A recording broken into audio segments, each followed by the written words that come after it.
Pacientes de vários lugares do Brasil, aqui em São Paulo, por exemplo, na capital, desembarcam lá para realizar transplantes. Mas muitas vezes eles não têm condições de se manter na capital paulista. E foi pensando nisso que aconteceu uma coisa muito bacana. Um grupo de médicos, clínicos e cirurgiões de transplantes se uniu para criar a Casa de Apoio da APAT, Associação para Pesquisa e Assistência em Transplante. Hoje, essa casa recebe quem não tem condições, né, de ficar em São Paulo de outra maneira e numa fase pré e pós-transplante. Para falar sobre esse assunto, eu queria agradecer muito aqui o Dr. Tércio Genzini, que vocês já conhecem, é do nosso time e é cirurgião de fígado e transplante, que trouxe 2 desses pacientes para conversar com a gente também. Tudo bem, doutor Tércio? Tudo bem, Claudete. Ontem foi um dia muito importante, né? Sem dúvida. E é recente, 55 anos, eu pensei que fosse mais tempo. Foi um marco e 9 anos após o primeiro transplante com sucesso ter sido feito no mundo, que foi em 55, nos Estados Unidos.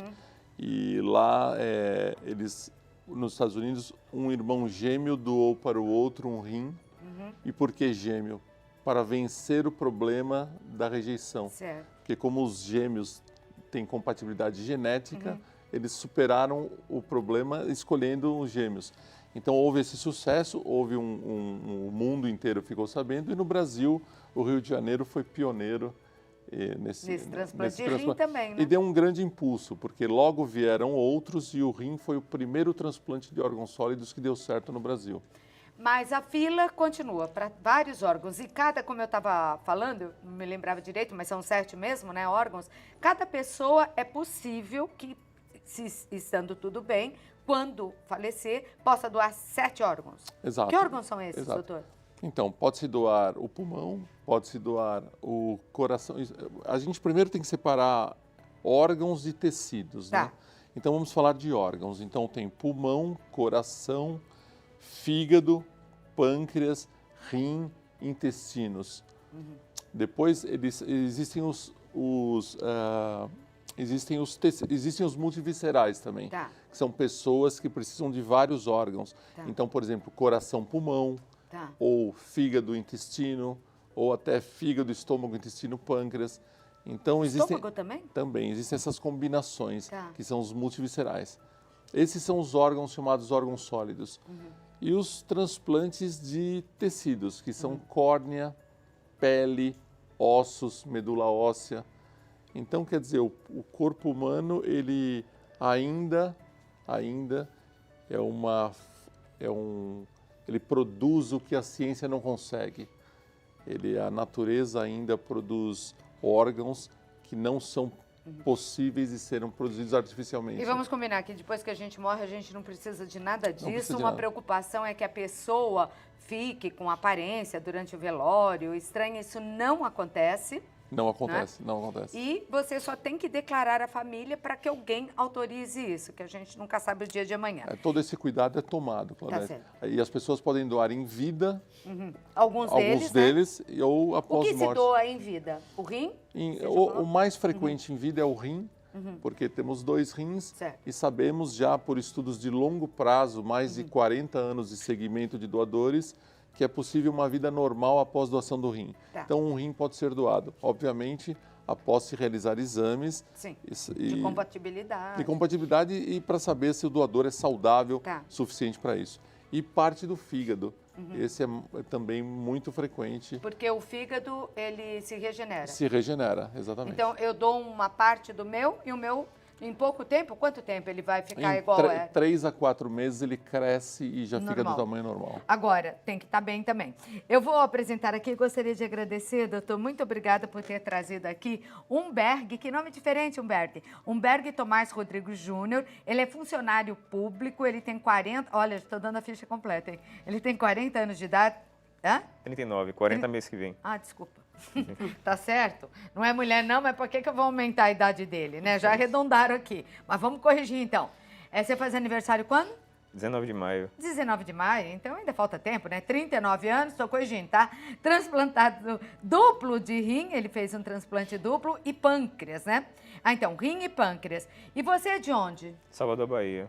E você está em São Paulo nessa casa que eu citei no começo, de apoio, lá da APAT, né? Sim. Desde quando você está? 11 de fevereiro. 11 de fevereiro. Quando foi realizado o primeiro que você fez? Qual foi? Foi 11 de agosto de 2016. E qual foi? Foi de rim. Foi de rim. E aí, você agora está esperando ou já fez o de pâncreas? A primeira chamada foi 14 de fevereiro, só que o órgão não serviu. E depois, 27 de fevereiro, convocaram e em 5 dias saí do hospital. Graças a Deus estou aqui. E como funciona isso, doutor Tércio? Ele mora em Salvador, por exemplo. A fila é nacional e única. A fila, na verdade, ela é estadual. Tá. A fila de transplante de rim é estadual e... Mas por que ele é da... Ah, o rim você fez na Bahia. Não, aqui. Ele fez aqui também. Aí é uma questão, o paciente tem essa opção de escolha, né? Tá. Muitos pacientes diabéticos como ele, e diabéticos tipo 1, desde a infância são diabéticos, eu acho que ele pode contar a história dele se houver tempo para isso.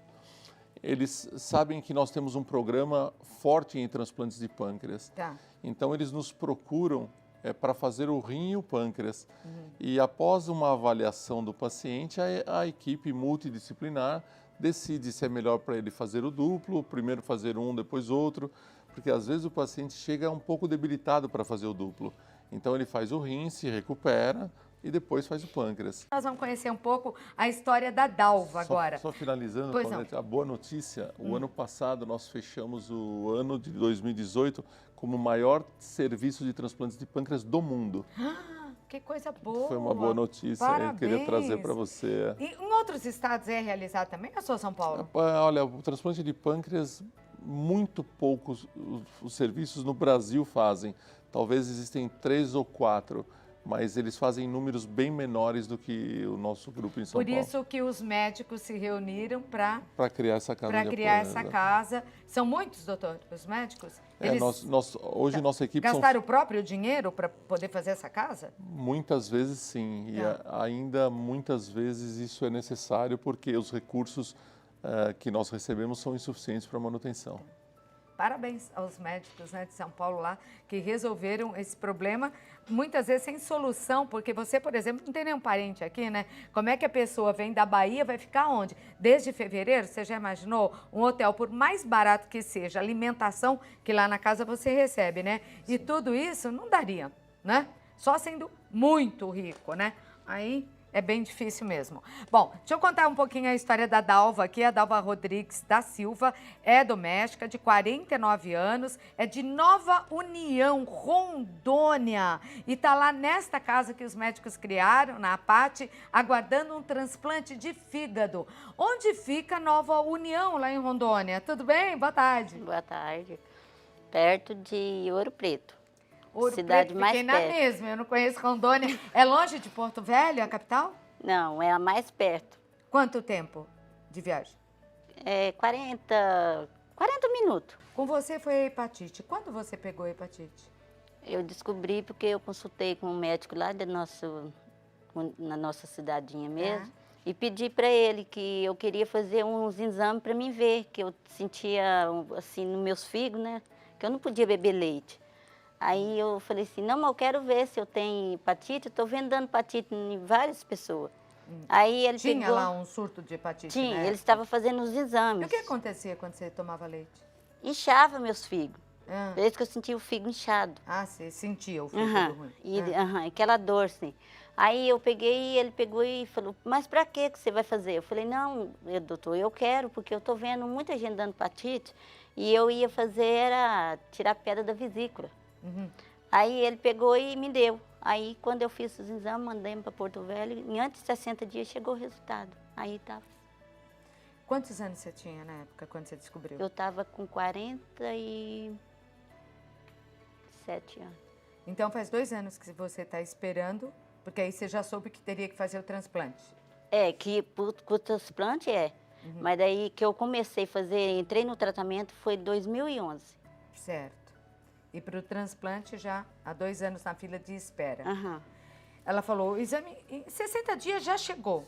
Muito tempo, né? Nossa. É muito tempo. É porque a minha médica que eu consultei com ela, aí ela pegou e falou para mim assim que não era para mim, era para mim já vir para fazer o transplante. ela ia pôr na fila. Eu falei, doutora, eu não vou para lá, porque eu não tenho parente nenhum, aonde eu vou ficar lá? E eu já pensava isso. Aonde eu vou ficar, eu não tenho lugar de ficar. E não tem acompanhante.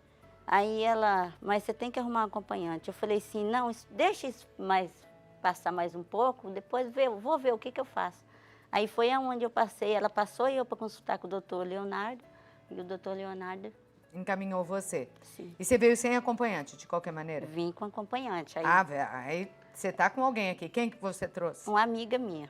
Ah, é? Você é solteira? Não, sou casada, mas meu esposo ele tem problema de depressão. Ih, então Aí não dá. a minha filha fica Um cuidando. deprimido numa casa onde É. só tem, né? Aí Pessoas não tem como acompanhar. esperando para ser operada, tal, não é? Também aqui. bom para depressão. E você tem filhos? Tem 5. 5 filhos, caramba! De que idade? Qual a idade do mais novo e o mais velho? Caçulo tá com 26. Fez Ah. agora dia 3 de abril. Caramba, 26 anos. Você tem filhos? Ainda não. Ainda não. Se Deus quiser, ainda vai ter, né? Dá, você tem ideia de como contraiu essa doença? Aí eu assim, eu não pensava assim, nada disso. Mas eu fui bater um ultrassom, aí o médico falou assim que pode ser quando eu tomei uma vacina, que as vacinas que era de revolvinho, assim, que só tirava de um e ia no outro, tirava de um e no outro. Isso que ele falou pra mim. Nossa, eu fico pensando aqui, porque antigamente também não tinha essa de você ficar observando, né? Não tinha nem agulha descartável. Você Antigamente- nem sabia se era descartável, se não era. Muitas vezes não era. Na acupuntura e para fazer tatuagem e tantas outras Exatamente. situações. E a seringa era de vidro, você lembra bem isso? A Isso. seringa era de vidro e a agulha de metal era flambada na vela, né? Ou Isso mesmo. Como é que você lembra disso? Ah, Tá certo que eu lembre, mas você é jovem, doutor. Eu não vou falar a idade aqui, mas eu lembro muito bem na minha infância, quando eu ia numa farmácia, É mesmo, o agora farmacêutico lembrei. colocava a bandejinha com a isso. seringa de vidro É. e aspirava a medicação e aplicava na gente. E aplicava em outro. Em outro, em ia lá outro. na velhinha e Ia tá lá na- tudo certo, né? Exatamente. Aliás, era assim mesmo que se esterilizavam as coisas. Porque em casa, quando você queria, era na boca do fogão. É.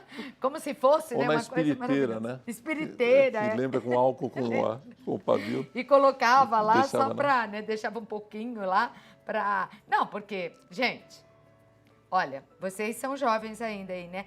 Mas até dente, pai e mãe arrancava em casa mesmo, né? verdade. Dente de leite era na linha e... Na porta, né? Amarrava na porta e jogava no telhado. Não tinha fada do dente pra dar presentinho, não. Não tinha, não tinha, nada. não tinha. E jogava pro telhado pra logo cair os outros. Né? No máximo era um sorvete para aliviar a dor, né? Quando era perto do dia do pagamento. Né? Eu já volto pra gente continuar esse bate-papo hoje sobre transplante. Né? E você tá na fila, né, Dalva? Há quanto tempo você tá em São Paulo? 13 dias. Ah, você chegou recente, então. E por que ela foi chamada? Tem que esperar aqui, doutor? Exato. Devido ao deslocamento, Tá. ela demoraria muito tempo quando surgir o doador para Tá. chegar ao hospital. E nós temos um tempo que o fígado tolera viável ao Quanto? transplante. Até 12 horas é um tempo aceitável.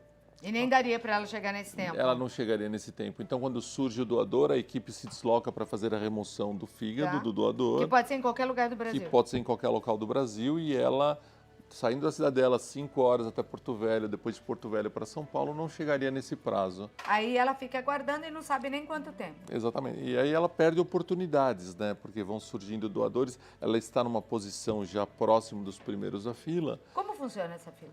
Então, a fila do fígado funciona do fígado. por tipo sanguíneo Tá, e depois por gravidade. tá.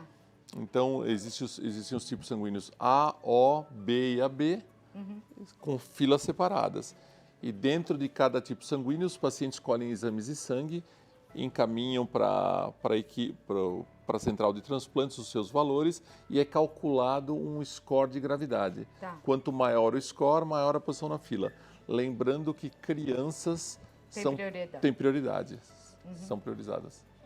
E como é ficar nessa, acho que angústia, né, de esperar? O que você faz, Dalva? Você é católica, não? Não. Também não. Mas você ora, não sei, você deve ter uma religião, né? Tenho. Você pede para que isso aconteça logo? Como é que é ficar nessa fila? Eu pedi para Deus, se for para Deus me dar aparecer um órgão para mim, que vai aparecer rapidinho. Então, estou esperando. Humberg, e os papos lá dentro? Quantas pessoas estão nessa casa atualmente? São 14, sendo que uma está internada, Tá. complicação no fígado e... Bom, conversa-se de tudo. É? Menos da situação em si, porque gera ansiedade. É isso daí que eu ia perguntar, né? Porque você já imaginou, doutor? Se os 14 ficarem falando só de problema lá, né? Já chega aqui quando você passa de uma idade, encontra uma amiga, é só que remédio você tá tomando, conhecer um médico novo, né? O papo já começa por aí. Numa casa, então, ainda bem, conversa-se de tudo, menos disso para não trazer mais ansiedade. Isso atrapalha se a pessoa é muito ansiosa? Então, lá- Como é o pré-transplante e o pós-transplante? Então, a questão da casa, uma das partes importantes, Claudete, é o pré-transplante. Tá. Porque se aprende muitas coisas em termos de hábitos e em termos de comportamentos necessários ao bom desempenho após o transplante. Tá. Então, tomar as medicações no momento correto, uma alimentação melhor.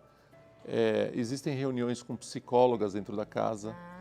Existem atendimento médico, atendimento de uma nutricionista, tem uma fisioterapeuta que também faz algumas orientações. Então, eles têm esse suporte que será muito importante no pós-operatório. E tem a questão da acompanhante. A acompanhante que fica na casa, normalmente é a acompanhante que volta com o paciente para o seu local de origem. Tá. E ela também lá na casa aprende muitas coisas que ele pode transmitir para a família. Para esse pós-transplante. Para esse pós-transplante. Então, essa questão do pré e do pós, a casa, além de dar a hospedagem, a hotelaria necessária para eles ficarem na cidade para fazer a cirurgia, ela ensina muito do pré e do pós. E isso tudo é muito importante. Agora, eu vi que o Humberg, né, já está sabendo até nome de vírus, tudo, já está craque, né? Em Contato. medicina, conversando com tanto médico, né? Contato com os pacientes também, a gente sempre aprende um pouco. Sempre aprende. E você, Dalvo, o que está achando disso? Você só está há 3 dias com essa 13. amiga. 13. Dá 13 dias com essa amiga. Tá indo bem, graças a Deus. Você está aprendendo algumas Tô. coisas lá na casa? Aham.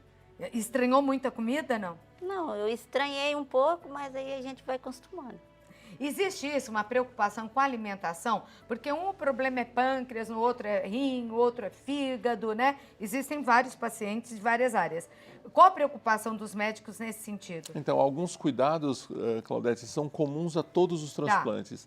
Porque no pós-operatório de todos os transplantes, as medicações imunossupressoras, em geral, aumentam o açúcar e causam pressão alta.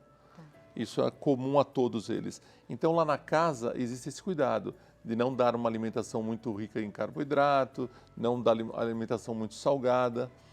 E assim,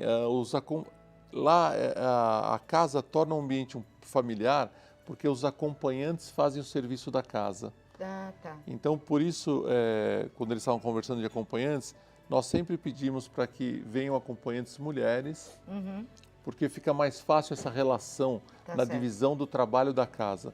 Nós já tivemos acompanhantes homens que não queriam fazer a faxina ou que não queriam fazer a parte da cozinha porque nem sabiam e aí dava confusão. Tá. Então nós chegamos a essa fórmula lá na casa que as acompanhantes são mulheres e elas dividem entre si essas atividades. Tá. Lavanderia, faxina e cozinha. Tá. E aí eles fazem dentro lá na cozinha, tem uma cozinha preparada que eles fazem o que eles estão acostumados a comer em casa.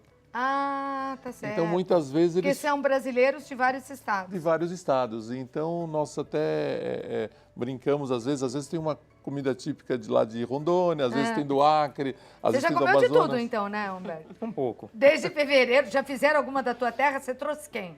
É minha esposa. Ah, então, é? Então ela já fez E alguma eu coisa. estou esperando ela fazer o acarajé para ir lá um dia. Oh, meu Deus! E agora eu fiquei sabendo que tá mais fácil, porque não precisa ficar descascando o fradinho, né?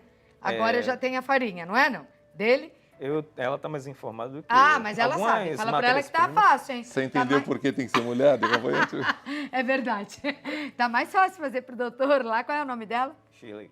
Ô, Chile, o doutor tá esperando aí esse acarajé, que é uma delícia mesmo, o baiano. Lá também tem, em Rondônia, acarajé? Bom, que eu Não sei. existe? Não. Não? Aqui a gente é metido, né? Em São Paulo a gente tenta fazer. Não fica igual o baiano, mas dá pra quebrar o galho. Doutor, a casa existe há quantos anos? Desde 2003. Essa ideia veio por muitos pacientes em pós-operatório. Tá. Nós não tínhamos a pretensão inicial de fazer todo de criar esse projeto com pré-operatório e pós-operatório, mas nós tínhamos muitos pacientes que vinham a São Paulo e dormiam na rua esperando as consultas, e em albergues, embaixo de pontes, ou em locais completamente inadequados, ou tão distantes que não vinham às consultas. Então começou a criar um problema na evolução pós-operatória.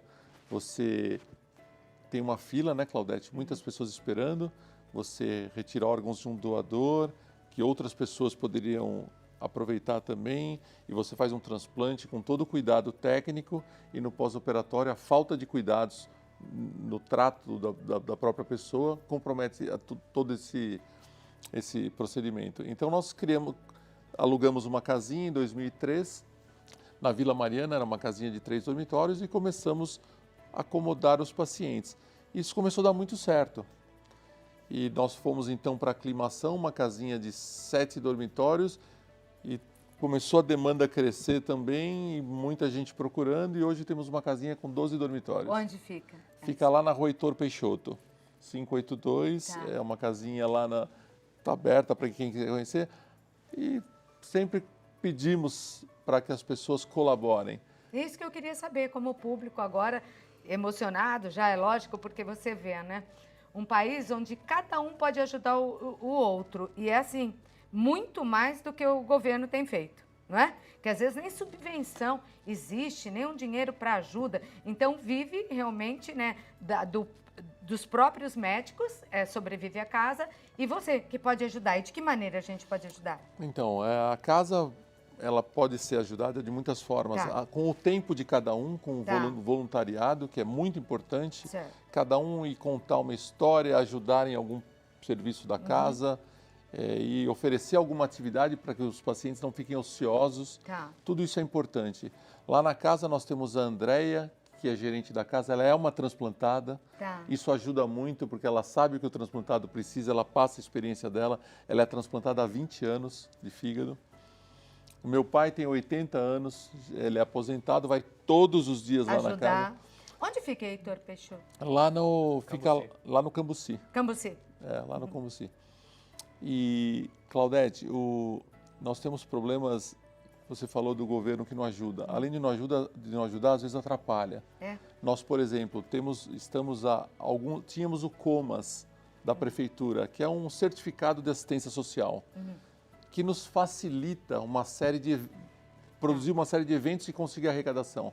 Estamos há anos para renovar o COMAS, porque eles querem nos transferir para a área da saúde, como se nós fôssemos um hospital. Nós não somos um hospital. Uma casa de apoio. Uma casa de apoio. Então, meu pai, 80 anos, Claudete, vai lá todos os dias no COMAS tentar conseguir essa certificação. Poxa. E criam-se uma série de dificuldades.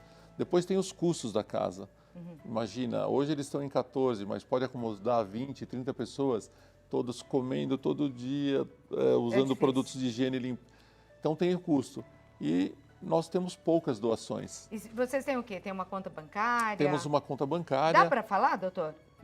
Sabe que eu não tenho aqui a conta. Não, eu não sei. manda para cá para a gente falar. Nós temos o site da casa. Então vamos dar o site, que no site tem. Com certeza Tá tem. bom. É Qual é o site? www.apat.org.br. Tá. Dá para colocar aí, Geis, por favor? Então é www.apat, né? Isso. Apat, temudo. Isso. .org.br. Olha, já está aí no vídeo. Então. Tem um telefone também, é isso? O telefone da casa é 5573-3052, São Paulo, Esse 011. acho que é o seu, não é, não? Esse é do consultório. Então, né? eu vou dar o do consultório primeiro. Esse é do consultório do doutor, tá? É 11 3798 9133. Exato. 11 3798 9133. Agora, tem o da APAT. Da APAT, que é 5573-3052. 011 5573 3072. 3052. 3052, repete. Então, 5573-3052. Tá.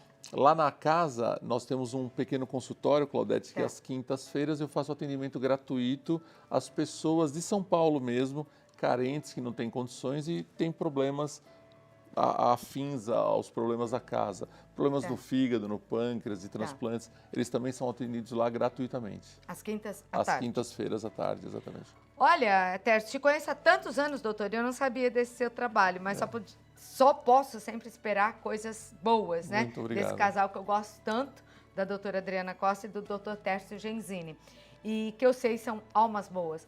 Agora, vocês estão em ótimas mãos, porque o doutor Tércio é se não é o melhor, é um dos melhores, the best mesmo, em transplante de pâncreas e fígado. Aliás, foi ele quem fez o primeiro transplante de fígado, se eu não me engano, eu não sei se ele vai confirmar aqui, no Acre, não foi? No estado do Acre. Exatamente, é. Então, fizemos o primeiro, já temos 44. Nossa. E esse número é pequeno, mas é relevante para a região. E agora, a boa notícia, o transplante havia parado por crise, troca de governo. A boa notícia agora é que retomaremos os transplantes de fígado. No Acre. No Acre, e muitos pacientes de Rondônia, que ali do lado são... Então. Por isso que existe essa intenção de interiorizar o transplante. Tá certo. Você vê, ela esperou 60 dias no exame de sangue. Se a gente tem um centro na região, isso não acontece, né? Em 60 dias pode acontecer tanta coisa, né? Muita coisa. E agravar tanto a situação de um paciente. Eu queria agradecer por vocês terem vindo hoje aqui no programa. Quer mandar um abraço aí para alguém na Bahia? Aproveita minha que a mãe. Bahia assiste muito o programa. Minha mãe, meu pai. tem Fala aí, a qual é o nome da tua mãe? Nilda. Nilda e o pai? Umberg também. Então, tá tudo bem com você? Aproveita e dá um recado lá para eles na Bahia. Mãe, tô por aqui. Tchau, um beijo. Fique com Deus, E logo, logo estarei aí, né? se Deus quiser. E você, deixou alguém lá em Rondônia, fora o marido, os filhos, Deixei. ou algum amigo que queira mandar um abraço? Deixei amigo, meu marido. Pode mandar o recado pro marido. Fala assim, Filho. primeiro você fala, olha, tô de olho em você, hein? Não vai aprontar porque eu tô em São Paulo. Não, pode Não. ficar tranquilo. Eu tô tranquila, não é o meu? Não, mas não acontece. Não? Não. Então manda um beijo lá pro pessoal. Eu mando um beijo pro meu esposo João Braga da Silva. Seu João, brincadeira, hein, seu João, brincadeira, pelo amor de Deus. Doutor, muito obrigada por ter vindo, trouxe aí os pacientes da APAT. Parabéns a você e aos outros médicos que se uniram para ajudar os pacientes, né? Não basta ser médico, tem que participar da vida do paciente e ajudar. E vocês fizeram muito. Dá um beijo. Parabéns. Obrigado, Valdete. Viu? Eu vou deixar mais uma vez aqui o telefone do Dr. Tércio, em São Paulo, e o site, que é APAT, www.apat.org.br. E o telefone do doutor é 11 37 98 9133. Boa viagem de retorno a São Paulo, bom transplante, depois o doutor vai me trazer notícias. E para você, Humberg, que você volte logo para Bahia, tá? Com a Shirley, né? E que tudo esteja bem na vida de vocês. Um beijo. Obrigada. Obrigado.